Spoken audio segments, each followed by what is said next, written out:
Hello, welcome to the first year diploma course of Guru Nanak Institute of Technology, Kolkata. I'm Dr. Indrajit Bose and I shall be your course coordinator for this session. This paper is entitled Communicative English and it deals with the various forms, modes, and genres of communication in English, both spoken and written, in the workplace context. All of you are aware that once you pass out of this course, you shall join the industry, and there you will have to send emails, take part in meetings, give presentations, get involved in client servicing, and you will have to use English for all these users on a day to day basis. To enable you to build up the requisite proficiency, we have got this subject with specially designed modules to build up and reinforce communicative competence. This particular lecture, which is lecture 14 in the series, follows upon the previous lectures from Unit 4 in talking about different kinds of report writing. You know that the writing of reports is one very important aspect of formal written communication in the workplace. From various things that we have to do in the workplace, like reporting about the sales of new products, talking about the performance of the employees, talking about the new recruitments that are taking place, or about infrastructural requirements that are needed and the existing infrastructure that has been added. We need to send in reports to higher authorities who have to take decisions on these matters. Reports are very important decision making tools. We have also looked at how reports are formatted and how they are designed. Today, we are going to look at the process of writing the report itself. In the previous lectures, I have talked about the kind of research that goes into the gathering of information requisite for preparing the report. We've also looked at how that information and data can be compiled and preserved. Today, we are going to take a look at how this data is arranged and how the report is written. So, in the lecture today, I shall be talking about the nature and significance of writing reports, the types of reports, the different formats, and writing strategies. Of course, the kind of reports that are written in the workplace are mostly word processed documents. So, if you are a professional writing a report, naturally you'll be working on MS Word, and all the formal written documents that you will produce will be in MS Word. So you need to have word processing skills. Of course, there are various things like text wrap features and other features like the ability to copy and paste and cut sections so that editing on MS Word is much easier than writing by hand. However, if you prefer, you can jot down the points by hand and then start writing in MS Word. The information gathering that is done in the report, or as a matter of fact, the research that goes into the report, does involve preparing a lot of soft copy documents. So you're likely to have some records of interviews, some data sheets, then some questionnaires, and reports on questionnaires, reports on field studies. All this is the necessary documentation that goes into the report, so we can work all that into the body of the report per se. Of course, there is a lot of writing also that needs to be done apart from the inclusion of the data. So let us see what exactly we have to do. To just go over some ground that we have already covered, I'm just doing a quick recap of what we contain in the reports. Basically, the report will be a statement of the facts. It deals with some happening or problem which has already taken place, and these facts are analyzed and classified in the body of the report. It is to help you with this analysis and classification that we have done, in fact, the research that goes into the report, and we have prepared the research studies and the summaries of the findings. So all that ground is already covered by the time I start to write the report, or I start to prepare the draft for writing the report. Now, of course, we know that reports help us in a very important way with the decision-making process, and particularly in the workplace and in large organizations, there are decisions that need to be taken on various issues and problems. Various projects are ongoing, so a lot of troubles might crop up at different points of time. There might be bottlenecks, so they have to be taken care of, they have to be resolved. So reports tell us, because of the research that is done or the information that is gathered in them, they tell us what to do, what steps we can take, and how to deal with situations and crises. For example, if I talk about a report on child diabetes, then I will explore in this kind of report like certain issues like who are affected, children in which age groups. So there's a target age group, obviously, of children, and how one can deal with the disease. So steps of coping with child diabetes. So it's in fact an in-depth exploration of the problem. Well, at the stage that we have arrived, we have done the research, we have gathered the information, we have also compiled the data and classified it in the proper way. Now we have to go and see how the report per se is going to be written. So little more needs to be looked at. Yes, so we know all these things, that it is objective, it's an accurate study of facts, it's informative, research-based, and global in importance. So it's just a recap of things that we have already looked at. So this is nothing new as such. Now, if we talk about the features of the report, once again, I think we need to keep these points in mind in our writing of the report also. So the report is supposed to be a precise document, isn't it? So I have to keep in mind that when I'm starting the drafting process for writing the report, I have to make it as precise as possible. So what will I do? I will write in those portions where I think that something needs to be elaborated, as I will add an introduction. I will put in a conclusion, and I will put in some recommendations over there. But I will not add anything that is not necessary, or I will not give in extra detailing.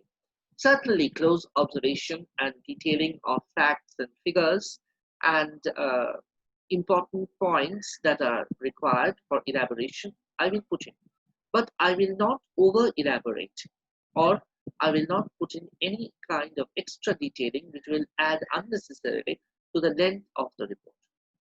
Obviously, I have to cross-check for accuracy of the facts. So all the data sheets that I have got, the statistics that I have got, the tables, the charts, the bar charts, pie chart diagrams that I have got, will find their place in the report if it is strictly relevant to the purposes of the study.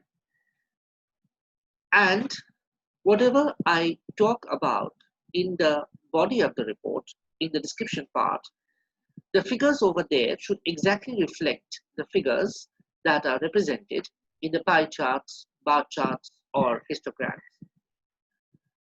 So I will have to cross-check that for accuracy. I cannot just put in anyhow. And the proper relevance of the facts and observations has also got to be taken care of. Now, how will I ensure that the report that I'm writing is reader-friendly? Do I address the reader directly? No, I do not think it is possible to do that in a formal report. The report might be written in a lucid or interesting manner, but it cannot be written in too informal a style. And I cannot address the reader directly. That is just not possible in a formal reporting style. So I will try to ensure that it is reader friendly by making it easy for the reader to handle. I will give short and crisp summaries of facts. If there are points which I need to enumerate, I will put them in bulleted format or numbered format. I will ensure that there are good paragraph divisions between points, breaks, or transitions. I will see that there are small paragraphs which are easy to read, that there are smooth transitions, there are good chapter openings and endings which clarify the ideas for the reader. I will see that the typeface is quite big enough for the reader to be able to read conveniently, and the font is very clear and sharp to look at, easy to read. The font size is easy to read. These are certain things I can do to make it reader friendly, apart from having, of course, a lucid and interesting style. Also, I'll see that it is clear and understandable without any unnecessary use of jargon or overuse of jargon. A bit of jargon obviously is inseparable from the report because it's a professional report. And I will see that it follows the format carefully. Okay, so I think that in certain ways, I will really have to remember the features of the report when I am writing the report so that I can conform to the features as far as possible. You see, when I do a creative piece of writing, I have got a lot of freedom, or relatively, I have more freedom. Suppose I'm writing a poem or an essay. I, as a creative writer, have a lot of freedom to innovate or experiment in my own way. As a writer of a report, which is a formalized document, I do not have that kind of freedom, or the creativity of the fiction writer or poet is something that I lack as the writer of a report. The writer of the report has the task of conforming to the format and stylistic genres of the report as closely as possible. And this is what I have to do. I cannot deviate away from the format. I have to follow the format as closely as possible. Okay, now let us see further. Yes, now there are different types of reports as we have seen. There are formal reports, there are information reports, analytical reports, recommendation reports. So whichever one I'm using or writing, I have to conform to that particular type. Now, in general, the parts that would have to include in the format of a formal report would be to design the title, an executive summary, a contents list, an introduction separately with points listed like giving the background, the scope of the work, the terms of reference, and describing the purpose of the work. Then the body of the report describing the contents, the description, and so on. Then the conclusion, the recommendations coming at the end.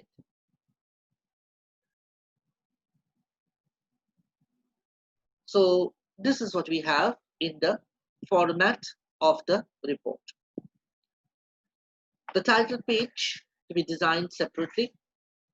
The introduction, which contains, as I said, I'm repeating myself, the background and scope of the work, the terms of reference, the sources, and the purpose of undertaking this work.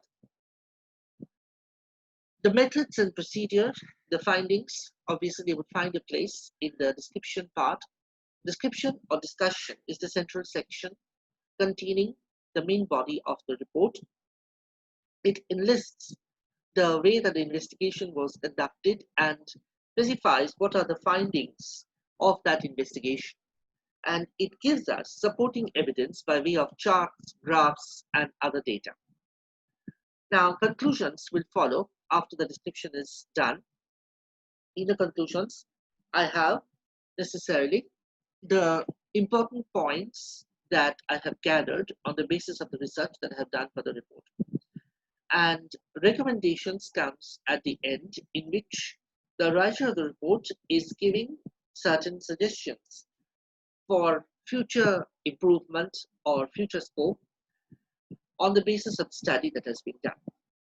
So mainly we will be following this format if we are doing a formal report or a long time. Now, how do we structure or put together the report?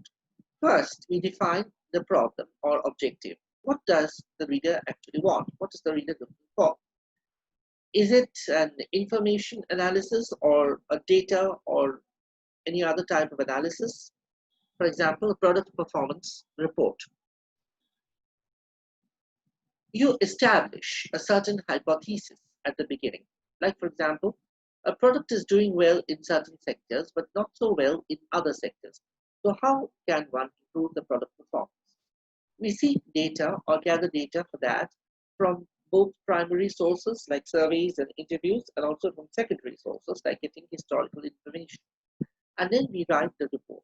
For example, we have a report like this, a report on the sales of Citrovita energy drink in adjoining areas of Dehradun, Uttaranchal by Srimati Acharya, executive with Rushton Beverages.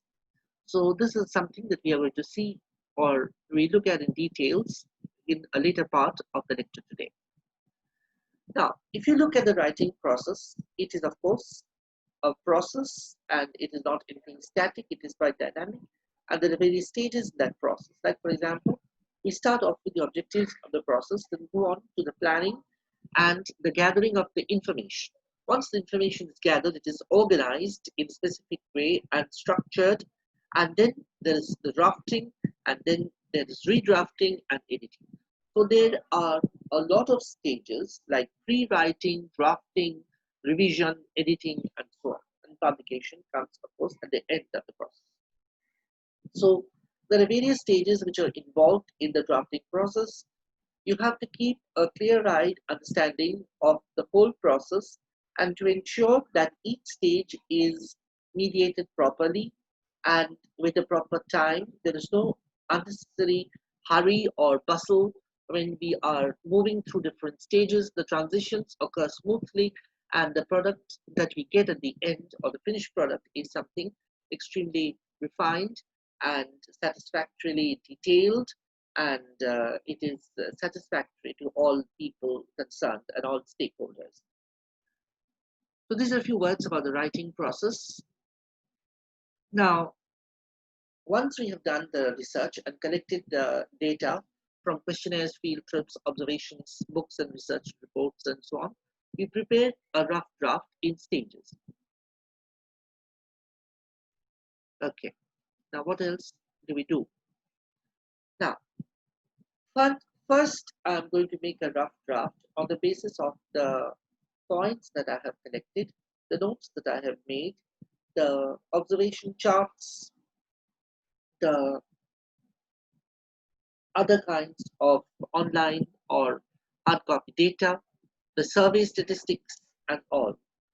So I get all that and I start writing or drafting the points.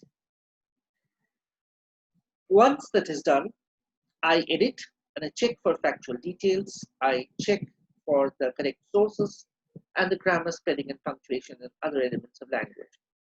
Of course, I follow the format very carefully.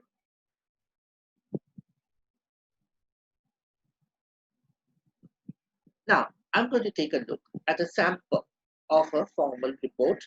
This is a sales study report, or it's a performance review report of an energy drink called Citrovita. Now, first we have the title page of the report, obviously, which I have already displayed when I talked about the example of different kinds of reports. Now, first we have the summary. In the summary, we give a gist of the entire report about what the report is concerned with, what are the important points that have been posed over there, the problems posed, what kind of solutions have been suggested, and all other details would be encapsulated in the summary. Or in other words, the executive summary gives us the gist of the entire report. And by reading the report, we get an idea of what that report contains over here. So often you will find that people in the higher authorities who are rather busy most of the time, they do not have the time to read the entire report.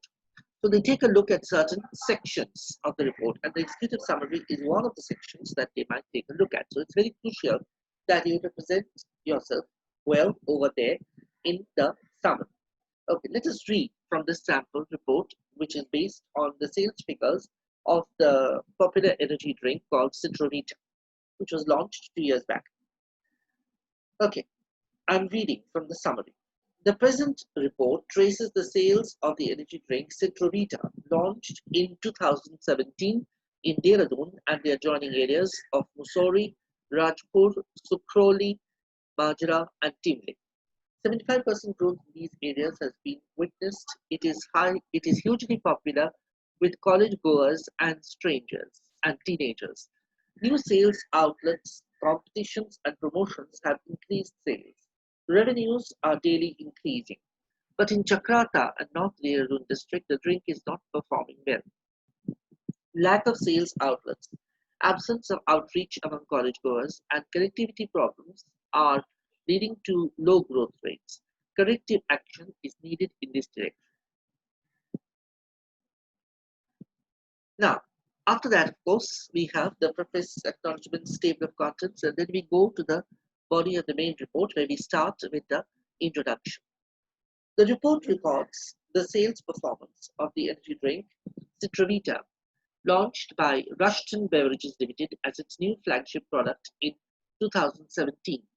Record sales were reported from South Dehradun district, but relative absence of growth is noted in North Dehradun district.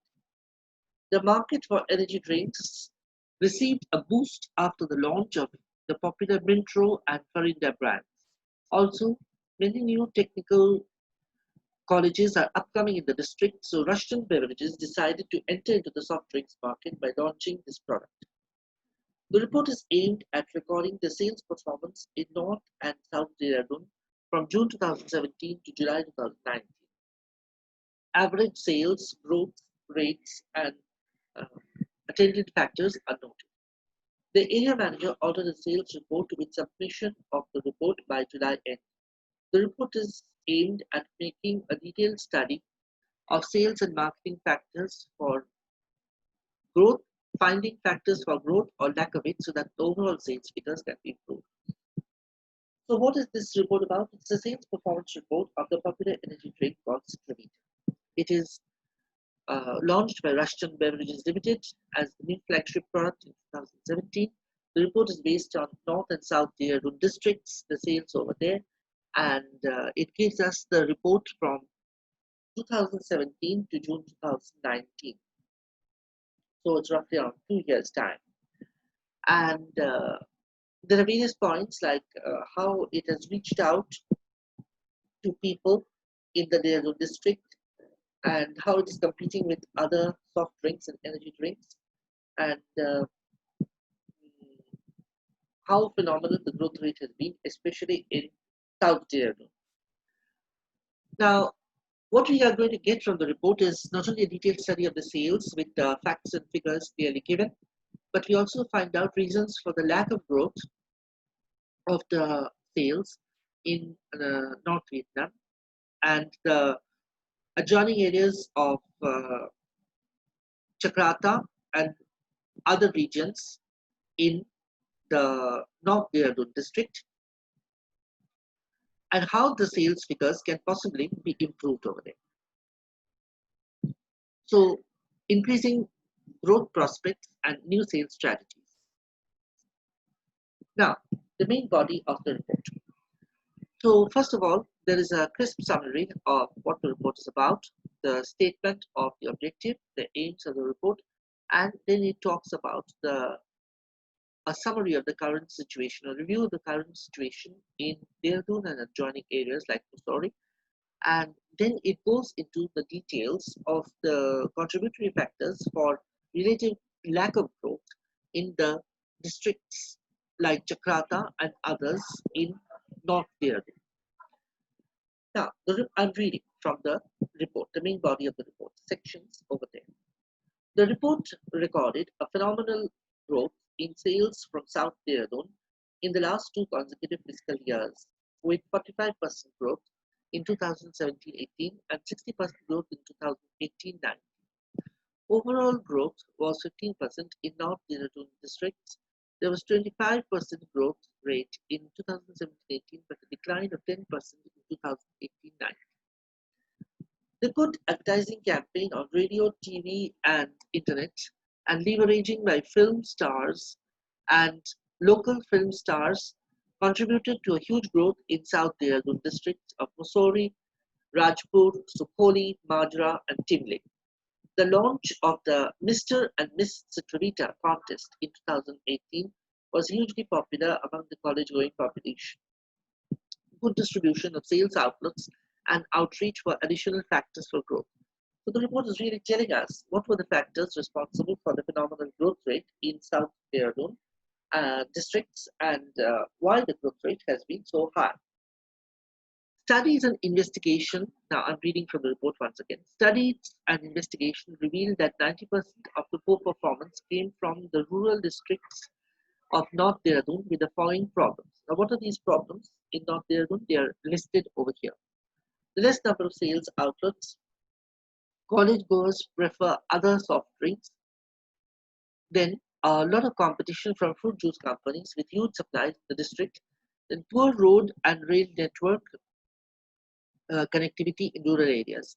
Delays in the replenishing of stocks. Naturally, if there is problems in road connectivity and rail connectivity, then obviously there will be problems in replenishing the stocks.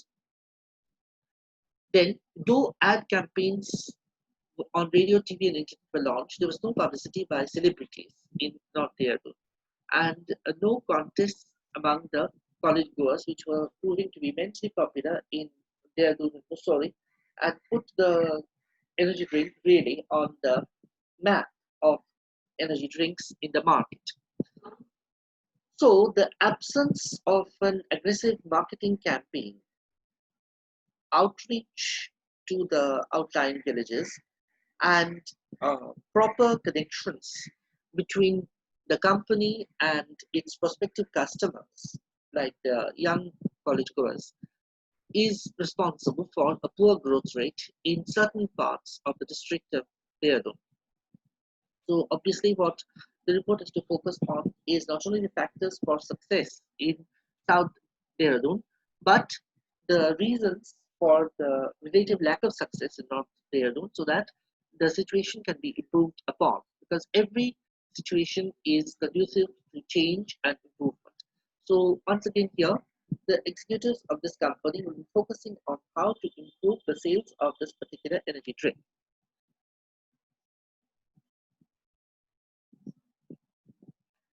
Okay, now after this, of course, come the conclusions of the report. The following conclusions were reached as a result of the report investigations. There exists a genuine bottleneck in the growth rates for North Dehradun districts. Poor road connectivity and delays in replenishing stocks result in poor tastes and sales. College goers have not been targeted in sales campaigns. There is stiff competition from local fruit juice growers.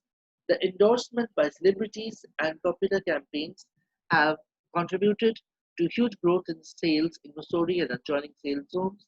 Lower growth rates in the north are contributing to a dip in average growth rate, which will prove harmful for the product if not taken care of. So the fact is that the product is not doing, for various reasons, very well in the rural and semi-urban districts of North Dehradun.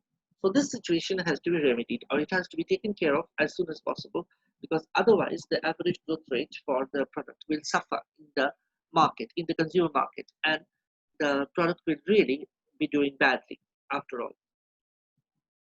Now, based on these conclusions that are reached in the report, the following recommendations have been made. Now, once again, I'm reading from the report. The following recommendations were made: setting up of 2 sales outlets and subsidiaries in each sales zone and district town, increasing flow of supplies by utilizing train routes and repositioning new tickets and trucks as road carriers, ad campaigns for popular celebrities, gift coupons and freebies with the purchases, more vigorous sales campaigns in the rural and semi-urban areas of the district targeted at college goers and teenagers aimed at winning them over. So we need to have more trucks or more goods carriers in order to reach out to the outlying villages, and we need to make more use of the train routes in carrying goods to the outlying areas. Also, ad campaigns would contribute, especially ad campaigns by celebrities would contribute a lot to people buying the product, and gift coupons by the company and freebies given by them would increase the popularity, and more vigorous campaigns aiming at the college goers and the teenagers would ultimately prove beneficial, because after all they are the people who consume this energy drink most. So I hope I've been able to clarify for you some of the ways in which we try to embellish and develop the points and include the data in preparing the report. So these are certain steps and certain ways of guiding you forward in writing a report which is based on some research or investigation. Now we will look more at reports and the different types of reports in our subsequent lectures. So with this from me, there is goodbye, and we will meet again in future lectures.